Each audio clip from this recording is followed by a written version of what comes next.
अस्सलाम वालेकुम फ्रेंड्स, आज के पर्सपेक्टिव वीलॉग में आप सबको वेलकम। तमाम व्यूअर्स को आज के उमेर बेग पर्सपेक्टिव वीलॉग में हमारा जो टॉपिक ऑफ डिस्कशन है वो है गवर्नमेंट ऑफिसेस और उसकी वर्किंग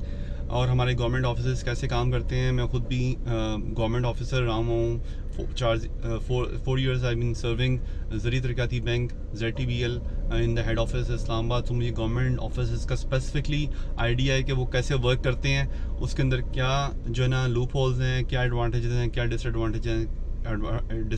हैं, और एक गवर्नमेंट ऑफिसर्स जो होते हैं या गवर्नमेंट सर्विस ऑफिसर्स जो होते हैं उनका क्या माइंडसेट होता है, जो पुराने लोग होते हैं उनका क्या होता है, जो मीडियम लोग होते हैं उनका क्या होता है, जो नए लोग आते हैं उनका क्या माइंडसेट होता है। इन सब पे बात करेंगे। प्लस मैं एक स्टोरी आपको शेयर करूँगा एक पर्सपेक्टिव के लिए कि मेरे साथ रिसेंट टाइम्स में किस तरह एक जो है ना ये गवर्नमेंट सर्विस ने जो है ना मुझे सर्विस दी, उसके ऊपर भी बात करेंगे। अब सबसे पहले मैं अपना वो स्टोरी आपसे ज़रा नरेट करूं ताकि ये पर्सपेक्टिव क्लियर हो आपको कि बेसिकली मैं लाहौर कंटोनमेंट में रहता हूं और पिछले कोई 40 ईयर्स से मैं उधर रह रहा हूं। और कंटोनमेंट, लाहौर का कंटोनमेंट या कोई भी कंटोनमेंट हो, DHA कंटोनमेंट, कैवेलरी, ये A ग्रेड सोसाइटीज़ में आते हैं, A ग्रेड लिविंग की तरफ आते हैं। ये B grade, C grade, D grade, E grade की तरफ नहीं है कि वहाँ पे जो है ना किसी की सुनवाई नहीं होती, या कोई जो है ना वहाँ पे लोग टैक्स नहीं देते, या वहाँ पे इलीगल जो है ना घर बने होते हैं, या इलीगल जो है ना ऑक्यूपेशन होती है, या लोग बिजली के बिल नहीं दे रहे होते, गैस के बिल नहीं दे रहे होते। ऐसा नहीं है। बिजली के बिल, गैस के बिल, सीवरेज जो है ना, मेंटेनेंस चार्जेस, प्रॉपर्टी टैक्स, ये टैक्स, वो टैक्स, सारे टैक्स ह्यूज जो है ना वो दे के, और मैं आपको उसकी स्टोरी नरेट कर रहा हूँ कि हमारे घर के बाहर हमने सफ़ेदे के दरख्त लगाए हुए थे, और वो हमने बचपन में ही लगाए थे क्योंकि एक ज़माने में ड्राइव चली थी कि आप सफ़ेदे के दरख्त लगाते हैं तो आपका एनवायरनमेंट बहुत क्लीन होता है, आपकी जो है ना आबो हवा पे बड़ा अच्छा इसका इम्पैक्ट आता है। तो अब वो सफ़ेदे के दरख्त जो हैं वो पिछले कोई मैं आज से कोई 20-30 साल से काफ़ी भरे हो गए, और वो इतने भरे हो गए कि वो हमारी जो लेस्को की यानी कि बिजली की तारें हैं उनके बिल्कुल करीब, मतलब उन बस गिरने वाले हैं। ठीक है। अब पिछले कोई 3 सालों से एक हमारे यहाँ पे कंटोनमेंट बोर्ड है जो कि सारे तमाम अफेयर्स जो है ना सफाई के और बाकी मामला इस तरह के, जिस तरह बाकी जगहों पे जो हो ना म्यूनसिपल कॉर्पोरेशन वाले होते हैं, यहाँ पे कंटोनमेंट बोर्ड वाले देख रहे होते हैं। तो उन्होंने एक ऐप लॉन्च की और डिजिटलाइजेशन की तरफ, जिस तरह हमारी पाकिस्तान डिजिटलाइजेशन की तरफ जा रहा था, ऐप्स की तरफ जा रहा था, पोर्टल की तरफ जा रहा था। ये नवाज शरीफ के दौर में 2018 के दौर में ये काम शुरू हुआ। बहुत अच्छा इनिशिएटिव था शहबाज शरीफ का, जब उसने PITB के थ्रू इस तरह के प्रोजेक्ट्स लॉन्च किए, डिजिटलाइजेशन की तरफ, लैंड रिकॉर्ड की तरफ, डिजिटलाइजेशन की तरफ मूव किया, पुलिस के महकमों को डिजिटाइज़ किया, बाकी महकमों को डिजिटलाइजेशन करने का पूरा प्लान था कि पूरा पाकिस्तान डिजिटाइज हो जाए, ऐप बेस्ड हो जाए, ताकि लोगों को सरकारी ऑफिस में, नादरा में, इधर उधर पासपोर्ट ऑफिस में धक्के, एक्साइज के ऑफिस में धक्के ना खाने पड़े और पोर्टल के थ्रू, ऐप के थ्रू वो सेल्फ सर्विस करके, और बहुत मिनिमम जो है ना इन्वॉल्वमेंट हो सरकारी लोगों की, ताकि जो लोग ब्राइब्स, रिश्वत लेते हैं, स्पीड मनी लेते हैं, उनका खात्मा किया जा सके। तो इसी तरह ही कंटोनमेंट बोर्ड ने भी एक ऐप लॉन्च की कंज्यूमर्स के लिए, अपने टैक्स पेयर्स के लिए, कि अगर आपको कोई भी कंसर्न है, आप जाहिर बात है हमें पे करते हैं हर मंथ और हर साल और हर चीज़ का, तो आपने अपना कंसर्न उस पोर्टल पे डालना है, ऐप पे डालना है, और आपका जो मसला है ना वो हल हो जाएगा। अब कहने को तो दरख्त जो हैं वो थ्रेट हैं टुवर्ड्स कंटोनमेंट, और लोगों की रहाइश और घर के ऊपर भी थ्रेट है कि वो गिर जाएगा किसी घर के ऊपर। और सेकेंडली उसका सबसे बड़ा कंसर्न जो है ना लेस्को को इटसेल्फ होना चाहिए कि उसका इंफ्रास्ट्रक्चर जो है वो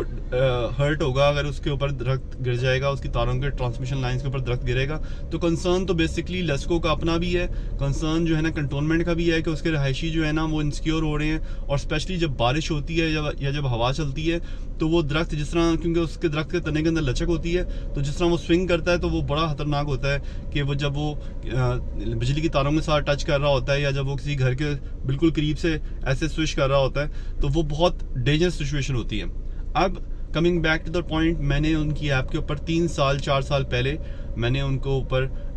जो है ना एक कंप्लेन लॉन्च की, और उनको बताया पिक्चर्स के साथ, स्पेसिफिकली सारी ऐप के अंदर फंक्शनैलिटी थी, पिक्चर्स के साथ मैंने उनको पूरा केस बताया, डिस्क्रिप्शन दी, और समहाउ द अदर मुझे मैसेज आता है कि योर जो है ना कंप्लेन हैज़ बीन रिजॉल्व्ड और रिलीफ हैव बीन ग्रांटेड। अब जब मैंने उनको एक्सेस किया, मैंने उनको पूछा, मैंने उनको बताया, तो जो बंदा वहाँ पे था वो बहुत ही उसने बड़े अजीब तरीके से मुझे रिस्पॉन्ड किया, और उसने कहा जी हमने कर दिया काम। मैंने कहा कौन सा काम किया आपने? मैंने दरख्त काटने का रिक्वेस्ट फॉरवर्ड की थी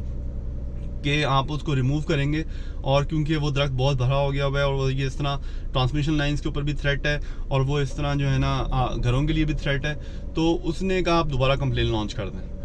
मैंने दोबारा कंप्लेन लॉन्च कर दी। फिर यही हुआ 3-4 दिन बाद दोबारा रिलीफ ग्रांटेड का आया और वो मेरी एप्लीकेशन क्लोज हो गई। मुझे ना कॉल की गई, ना फॉलोअप कॉल की गई, ना SMS किया गया।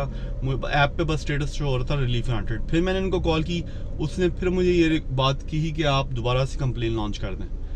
मैंने 3rd टाइम कंप्लेन लॉन्च की तो फिर मैं चला भी गया उनके ऑफिस। मैंने पूरा वो एक फ़ायदा तो हुआ इस ऐप का कि मेरे पास क्रोनोलॉजिकल टाइमलाइन बनी हुई थी, रिकॉर्ड था। मैंने वो सारा जाके उनका एक सिविलियन वहाँ पे, वैसे नॉर्मली आर्मी के ही होते हैं, और एक सिविलियन वहाँ पे जो उनका डायरेक्टर यानी ये हेड आया हुआ था, उसके पास जाके उसने खुली कचहरी लगाई होती है एक दिन में, जिसमें वो कैमरे के थ्रू तमाम जो है जो वहाँ पे होते हैं कंप्लेनेंट्स उनकी वो चीज़ सुनता है। ये बहुत अच्छी बात थी। मैंने उनको जाके बताया और बड़ा ऑनेस्ट बंदा था। उसने सिंपली बड़े कूल अंदाज में उनसे पूछा भाई ये काम क्यों नहीं हुआ,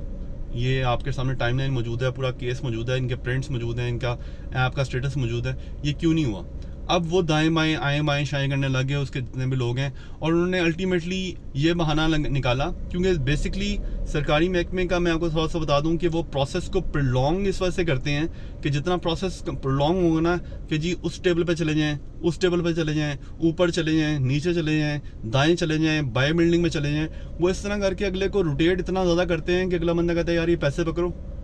एजेंट को कहता है ये पैसे पकड़ो, ये किसी को कहता है ये पैसे पकड़ो यार मेरा काम करवा दो, ठीक है। फिर आपका काम ऐसे होता है, वन विंडो ऑपरेशन में होता है। सो उसने वो ये चीज़ों को प्रोलॉन्ग इस वजह से कर रहे थे कि कहीं ना कहीं किसी ना किसी जो है ना इनके जो गार्डनिंग ब्रांच है उनमें से किसी बंदे को मैं कोई सेटिंग करके पर दरख्त का कोई पैसे दे दूँ और मैं कहूँ यार ये दरख्त काट दो, आगे तुम्हारी अपनी हेडेक है, तुम कैसे काटो, तुम्हारे अपने SOPs हैं, तुम्हारी अपनी हेडेक है, तुम्हारा अपना टाइमलाइन है, तुम्हारे अपने औजार हैं, मटेरियल है। उन्होंने पहले बहाना ये लगाया हमारे पास इक्विपमेंट नहीं है, फिर उन्होंने बताया कि हमारे पास ट्रक नहीं है, फिर उन्होंने कहा हमारे पास ट्रक की लिफ्ट ठीक नहीं है, फिर उन्होंने कहा जी हमारे पास कटिंग करने वाला जो आला है वो ठीक नहीं है, फिर उन्होंने अल्टीमेटली कहा जी हमारा जो है ना ये लेस्को वाले बंद करेंगे बिजली पीछे से तो हम आपका ये दरख्त जो है ना काटेंगे। अब जस्ट इमेजिन, अब उन्होंने नया एक इदारा इन्वॉल्व कर दिया कि जिसके साथ उन्होंने अब पिंग पोंग खेलनी है, वही हुआ। अब मैंने लेस्को के मैंने अप्रोच किया, लकीली लेस्को में मेरा एक जो है ना एक मेरा जो है ना जो अपना एक मेरा दोस्त था जो मेरे साथ जिसने मास्टर्स इन HR किया हुआ था, उसने कहा मेरा मसला ही कोई नहीं है, ठीक है। उसने कहा जब आपको कंटोनमेंट बोर्ड वाले कहें कि हम आ रहे हैं टीम लेके, आप मुझे बता देना, मैं आपका ट्रिप डाउन करवा दूंगा बिजली वहाँ पे। लेस्को का तो मसला हल हो गया। अब इनको अगेन हुआ कि यार लेस्को की तरफ से गो हेड हो गया, टाइम पे प्रॉब्लम मच गया कि यार किस टाइम पे हमने बंद करवाना है तो किस टाइम पे हमारी टीम आनी है, वो इन्होंने डिले किया। अल्टीमेटली लेस्को की टीम आई, उसकी टीम जब आई वो ट्रक भी लेके आई, इनकी टीम आई, इनके पास भी ट्रक था, इनके पास भी लिफ्ट थी, इनके पास कटर वगैरह सब कुछ था, बट किया क्या इन्होंने आके उस पे लेस्को पे डालना शुरू कर दिया कि वो ये काम करेंगे, ठीक है, मौके पे। फिर इन्होंने हल्का सा श्रेडिंग करके दरख्त की चले गए वापस, मतलब काम इन्होंने पूरा कंप्लीट उस तरह एग्जीक्यूट नहीं किया जिस तरह इनको करना चाहिए था। So cut it short, ping pong ये लोग करते रहते हैं, पिंग पोंग इन्होंने किया। और डिजिटाइजेशन जब तक हमारे मुल्क में नहीं होनी, और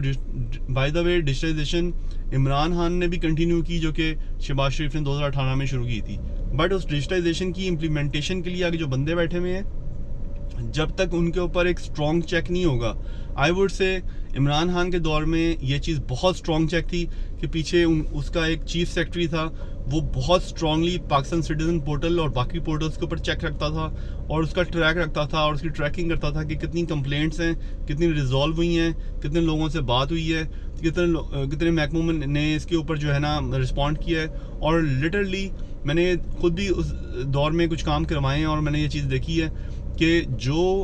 जिस भी महकमे के ऊपर वो पोर्टल आई है और उस citizen portal, Pakistan citizen portal main portal, और जिसके महकमे के ऊपर उसकी अपनी पोर्टल की भी लेयर आई है, उसके पीछे जितने भी लोग जो थे जो रिश्वत लेते थे और हर चीज़ के ऊपर, हर सीट के ऊपर,